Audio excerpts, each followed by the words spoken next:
মহিলা সাহাবী এসেছেন, এসে নবীজিকে বলছেন, ইয়া রাসূলুল্লাহ তাহিরনি, আমাকে পবিত্র করুন, আমি একটা অন্যায় করেছি, আমি বিশাল একটা অন্যায় করেছি। নবী সাল্লাল্লাহু আলাইহি ওয়াসাল্লাম বলছে, কি করেছো তুমি?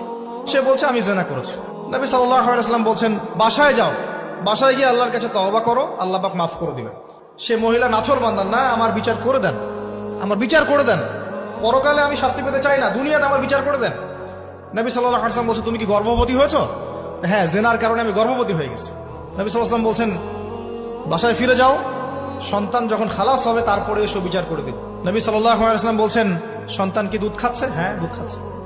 তাহলে তুমি তাকে দুধ পান করাও। এবার 2 বছর দুধ পান করানোর পর এই মহিলা এসেছে, এই মহিলাকে নিয়ে যাওয়া হচ্ছে, মহিলাকে পাথর নিক্ষেপ করা হচ্ছে। পাথর নিক্ষেপ করার মধ্যে খালিদ বিন ওয়ালিদ রাদিয়াল্লাহু আনহুর পাথরও ছিল, তিনি পাথর নিক্ষেপ করেছেন একটা। এই পাথরের আঘাতে ওই মহিলার কোন একটা জায়গায় লেগেছে, গায়ের লেগে রক্ত বের হয়ে গেছে, রক্তের ছিটাটা তার গায়ের এই যে কাপড় এসে পড়েছে। কাপড় এসে পড়ার সাথে সাথে খালিদ বিন ওয়ালিদ রাদিয়াল্লাহু আনহু বলছেন, ছি ছি ছি ছি, আমার গায়ের মধ্যে এরকম নোংরা ব্যভিচারী মহিলার রক্ত পড়লো কি? এরকম একটা তাচ্ছিল্যের কথা বলেছে। তখন নবী সাল্লাল্লাহু আলাইহি ওয়াসাল্লাম বলছেন, হে খালিদ, তুমি থামো, হে খালিদ, তুমি চুপ করো।